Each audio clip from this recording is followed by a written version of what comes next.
Welcome back to Common Sense Cafe. I'm Jeff. And Kevin. Good to be with you again. I hope you hit that little like button on that last video that we put out there for you. We talked about successful divorces, being successful in all things. Successful. So now we're going to talk about one of my favorite subjects. Oh, me too. So we're going to be talking today about playing the role of a grandparent, and we're going to talk about the kind of the do's and don'ts and the ins and outs of being a grandparent. So I changed Can mugs. I show pictures? No, it's not a picture. No, it's not show and tell. You don't get to bring props. I say that, and I'm about to show a picture. So we're talking about. I changed mugs today. And it's one of my favorite mugs. It sits on my desk all the time, and it's a picture of the Duke. Oh, yeah. He's one of my heroes. But as I thought about it, I look at that, I always think, okay, you get these iconic individuals in your life.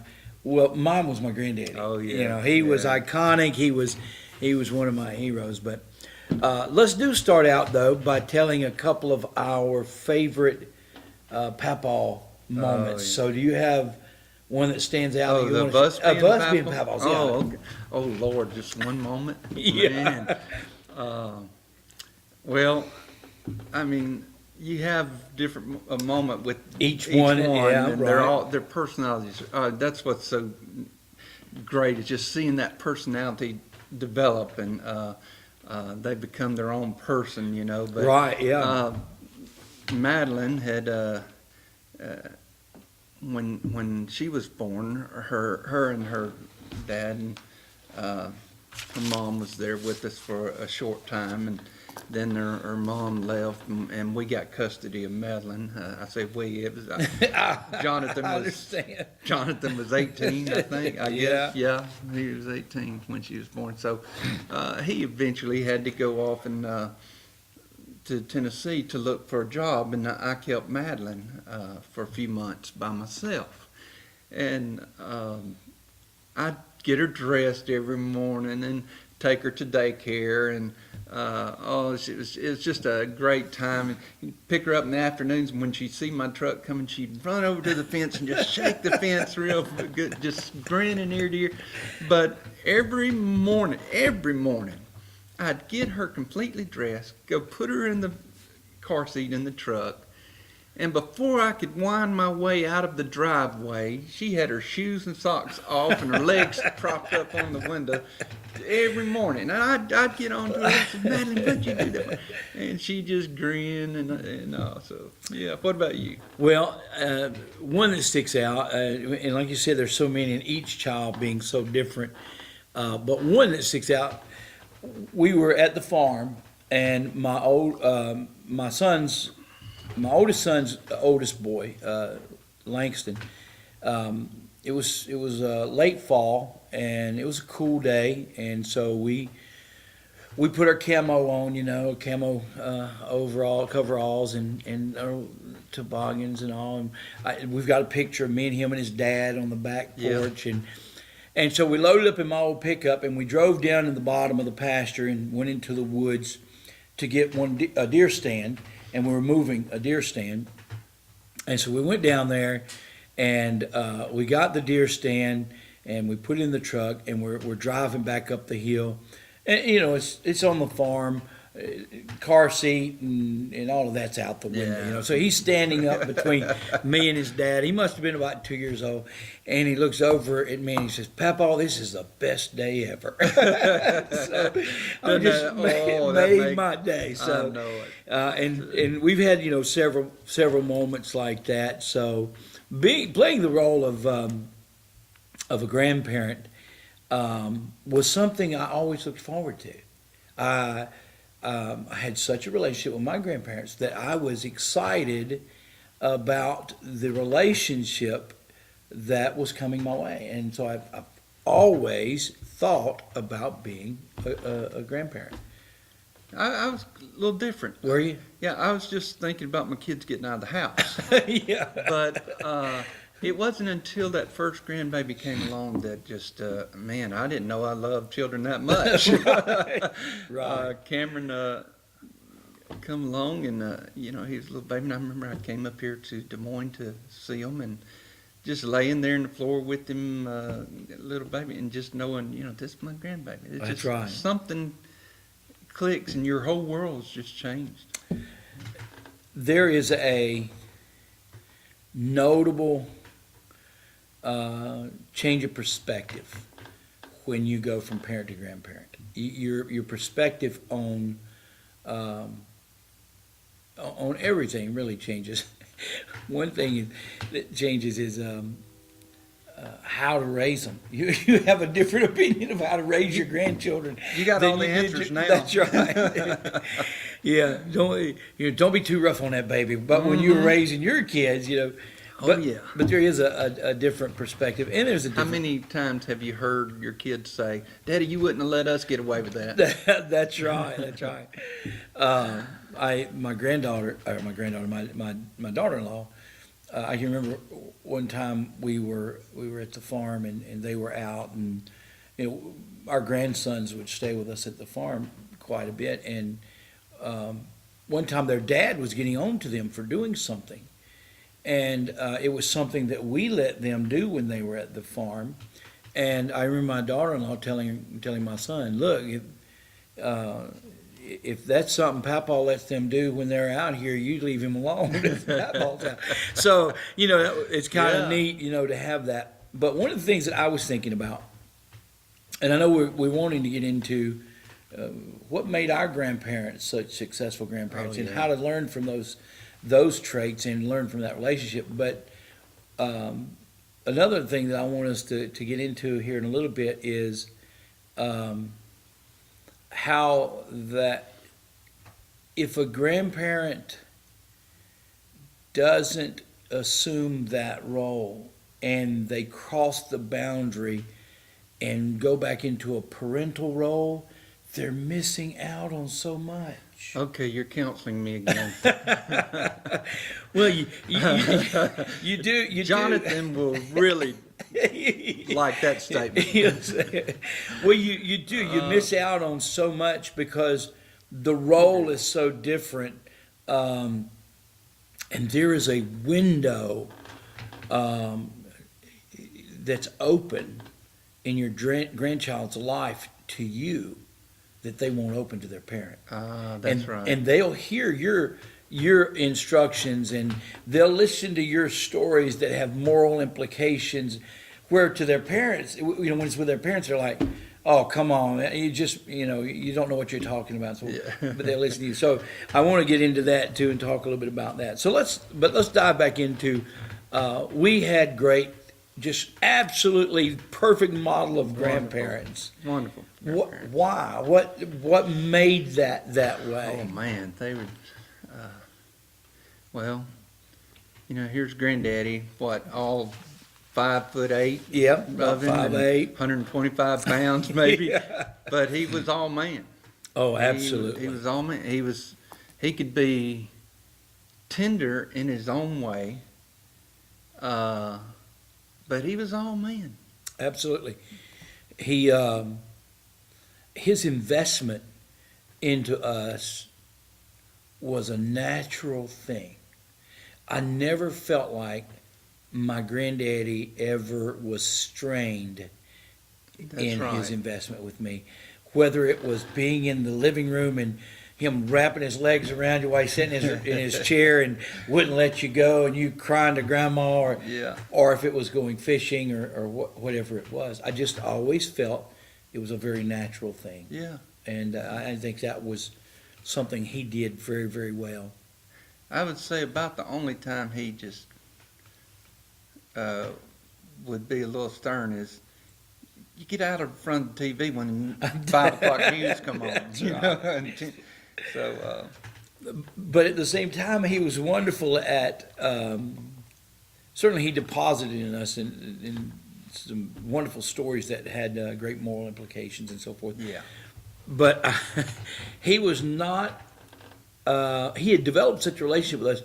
He knew how to call us on the carpet on things too. Yeah. I remember one time, so I'd been dating this girl, and I began working on the road, And so she had moved away, and so my only contact with her was over the phone. But I was dating another girl now, very steadily. Matter of fact, she eventually became my wife.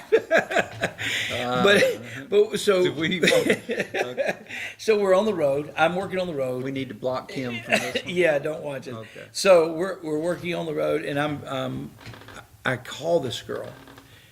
Well, back then, cell phones didn't exist. Yeah. You didn't want to sit there and put coins in a payphone. So I pick up the phone, I call her, and I tell the operator to charge it to my granddaddy's phone. Oh, boy. So granddaddy never says a word to me about it. He waits for the perfect moment. That perfect moment was when I and my new girlfriend were out visiting him. And granddaddy says, "Hey, boy, I see you called your ex-girlfriend and charged it to my phone number." He was not, he could have come to me and said, "You owe me so and so." Yeah. But instead, it was a teachable moment for him. He said, "I'm going to teach you, don't be deceitful. That's right. Don't go behind her back and do things that you shouldn't do." And so he waited to that perfect moment. He could have called me and said, "Hey, boy, don't do that again." And he never told me not to do it again. That's all he said. He said, and I said, "Yeah, Granddaddy, I'll pay you for that phone call." And of course, the atmosphere in the room, it was like a balloon being deflated. The Yeah. atmosphere in the room he knew exactly what he was doing in that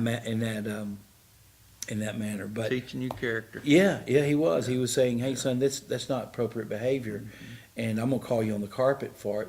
I never felt bad. Never felt bad at him for doing that. I knew that he was disappointed in my deceitfulness with this girl, and that bothered me. But yeah, he played that role. There's just being around Granddaddy when he communicated with other men. Oh yeah, You just learn so much by observing him because he treated people with respect, Yep. and they respected him. that's right. Yeah, And it taught you, okay, this is the way you talk to people. yeah, Doesn't matter if it's the president of the United States or whether it's the janitor. That's right. Whoever it is, it didn't matter to him. He would talk to the preacher the same way he talked to the man down the street that right. didn't have Local a dime. farmer or whatever. Yeah. Yeah, you're right. And he never demanded respect in a verbal way. He just received respect and gave respect as well. His another thing that stood out to me, his interaction with us was very natural. His interaction with other people, like you just pointed out, was very respectful. But Granddaddy knew, he had this great wisdom of knowing where limits were. So, and he knew that parenting, often you set limits that may not be reasonable. Now, Granddaddy didn't push these extreme limits. What he did, though, was I can remember when he'd take us fishing and what have you, and we lived in Mississippi. It wasn't, boy, I wonder if we're going to see a snake down at the lake. It was, how many are we going to have to run off? How many are you going to, Yeah. And Granddaddy would take us fishing. We knew inevitably, somewhere in that day, we were going to get to swim. Yeah. And we knew that if our mothers knew, they would not give permission Right. for that activity. But Granddaddy understood that it was okay to push that limit and to go ahead and to broach that and come home, and he would face that the blunt of what Mom and him had to say for us. He would come home Right. and he would be that buffer Yeah. between us and say, "Well, I let them do it." So, and he said, "I let them do it." There was no retaliation to that. So he had this wonderful way of pushing limits, staying inside the boundaries of safety, staying inside the boundaries of respect to the parent, but yet pushing that limit and creating those wonderful moments that we look back on with fondness. So I loved and appreciated him for all of that. And I loved the stories that he told. And sometimes my mom accused my granddaddy's stories of fueling Mischief behavior. in us. Yeah, behaviors, and that's it was not. But he had that. He had the natural interaction, just a natural flow of relationship with us. He had a respectful relationship with others. He knew how to push the boundaries and the limits without going too far. For instance, letting us drive at young ages. That old Buick of his, and he'd take us. I remember one time he took us down to the farm. Uncle Delbert managed a local farm, and he let B drive, and we would drive the turn roads. Well, the turn road is where they turn around at the end of the field, and they had dished up and plowed up and rode up the fields, and all of a sudden our cousin B got off of the turn road. And we're cutting out across this field, and I mean the car, boom, boom, boom, boom, boom, boom, boom, and Granddaddy's, trying to get back control. Get over here, boy! But he never got outside of he never got angry about it. He just, after he gets back on, he just laughs and carried on. But a man's a man, Yeah. You'd be fishing, you get hung up. Granddaddy, snakes all about, you don't know where snakes were. Granddaddy just reach his hand way down in the water underneath the tree and take your hook loose. He's just a man's man. So, what about Grandma? What the role that Grandma played? She was just a rock. Yeah. She was steady, steady, a tender rock, because she was, again, that generation. They had their roles, and they pretty much lived within those roles. You're right. One thing we did see constantly was the love for each other. Mm-hmm. It wasn't hugging and kissing and all that. It was a love and respect that they had for one another. She was a strong, devout Christian, and in everything she did, she would, Lord, she'd tell Granddaddy sometimes, "Geddes, don't, you shouldn't be, I don't know, saying that or whatever." Yeah. And but sometimes to see them kind of joke back and forth, spatting at each other, Granddaddy's smile on his face, and they just little remarks back and forth. It was like their love language. That's right. But she was so steady, and you could depend on her. Mm-hmm. And within their roles, Grandma always fixed big meals. Mm-hmm. But it wasn't like Granddaddy was in the living room waiting to be served. Right. He took care of Grandma. He took care of the things that he took care of for her, and they were just solid, good people. And Grandma was always there to. I don't know. It was enjoyable sometimes just sitting and listening to her read the Bible out loud to us, Right. and things of that sort. I think Granddaddy had this.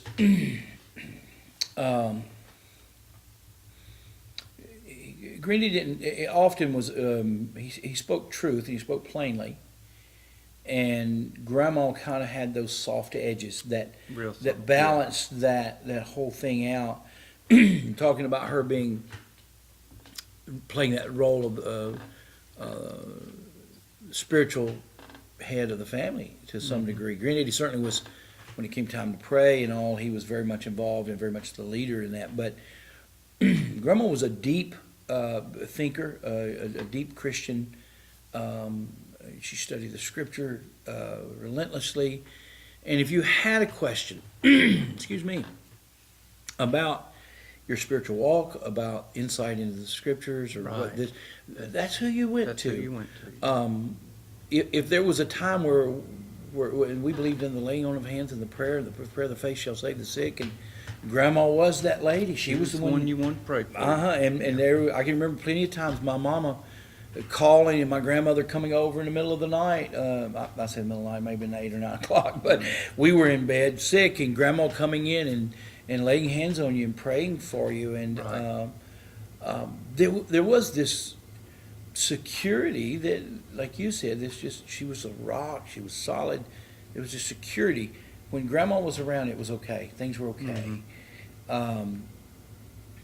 Coming from the background that we came from, that wasn't always the way it was at home, so it was nice to have that place. Right. Of- You of could go to security. their house, you knew what it was going to be, the environment that you were going to be in. I don't ever remember them fussing. No, I don't either. Never even a harsh word. I don't even remember No, a harsh no. word. Also, I remember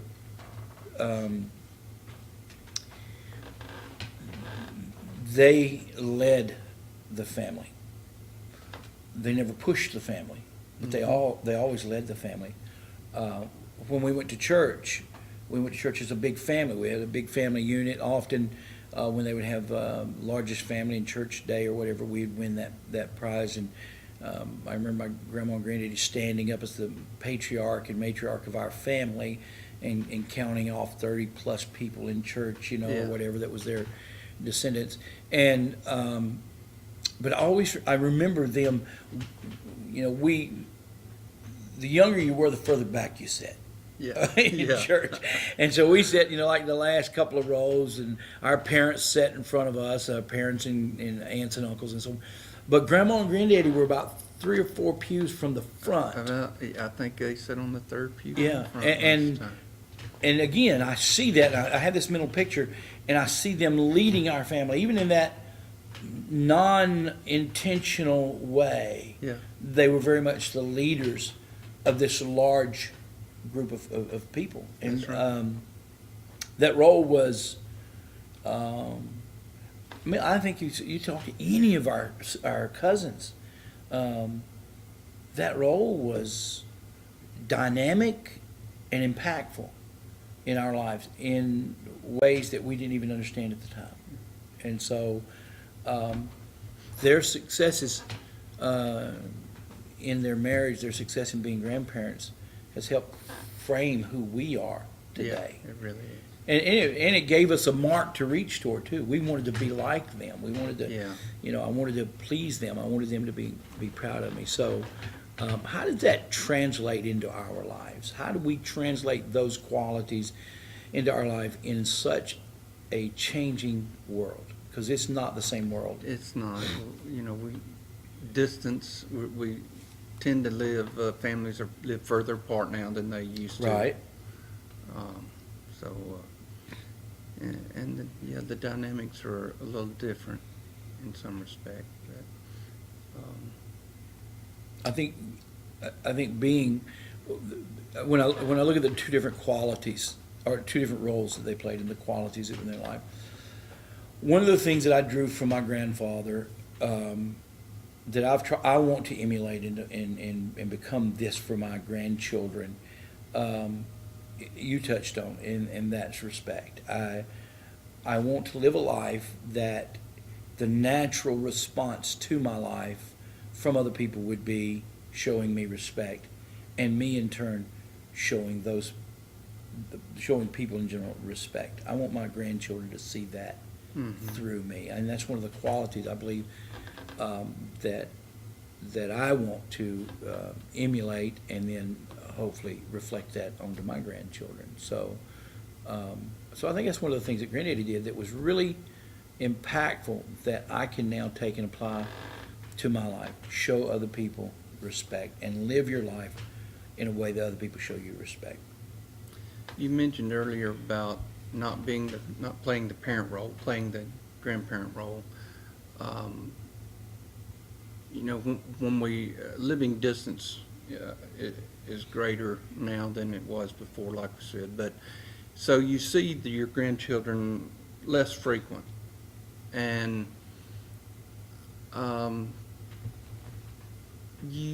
so you don't have as much time to spend with them to develop the kind of relationship we had with our granddad. But Mhm. it's something to see how amazed they are at the grandparent, because they know there's something different, but yet uh, they know it's another person that loves me. It brings security to their life. Mhm. Um, but it also, I think there have been times that maybe we are put in a position, I'll say, I hate to say it, but I've been put in a position from time to time that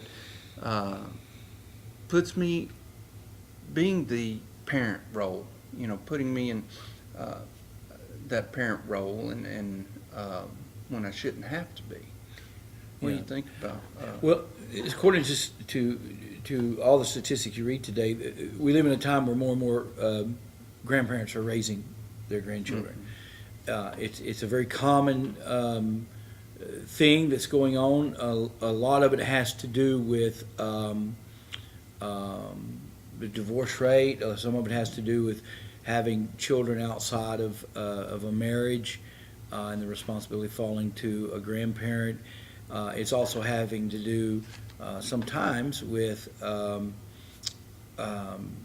two-income families, and you still can't afford a babysitter, and so it is a difficult position to be in, especially when you have to take on full parental roles. So if you're babysitting, it's kind of a partial parental role. But when you take on that full parental role, it's difficult. And to be quite honest, at that point, in that juncture, there's nothing you can do but do that, because that's what's best for the child. Right. What your goal should be in that, I think, is the key. Your goal should be to help your child restore the parental relationship and become who they need to be in order to raise their own children, so that you can then fall back into your grandparent role. It's difficult to go from that parental role and back into the grandparent role, because you still feel that level of responsibility and you've played that role. So it's not going to be easy. It's not going to be, but at the same time, the value in backing off and being the grandparent versus being the parent, once the child is able to do, is the value in that is it's so immense that it demands that we try our best to go back into a grandparent role. Times when particularly when we don't see them as often as we would like, have you ever had, I think you brought this out at the beginning, that the parents say, well, Dad, you should have gotten on to them about this. You should have corrected them. When I'm the grandparent they're visiting, that's the last thing I want to have to do, is have to get on to my children or my grandchildren. Yeah, I've had that discussion with my children, and the thing I've told them is, it's not my place to raise your children. I do have a responsibility in making sure they stay safe and stuff like that, and to impart hopefully wisdom and respect and all of those qualities and characteristics that we've talked about. But the day-to-day routine of raising your children is not my responsibility, and I'm not going to assume that responsibility. So when I am with them, let's say he did go outside with his socks on, and he got his socks all messed up. Wash them. That's right. I'm Papa. I'll go buy new socks. That's I'm right. not going to get on to him for ruining a pair of socks. Where as a parent, that is my role. I would do that. But as a grandparent, that's not my role. And I'm not saying that we have to try to be the good guy all the time. I'm not saying that at all. I'm just saying that that's just not my role. That's not my responsibility. If I assume that responsibility, then that child feels like I've got two sets of parents, not a set of parents and a set of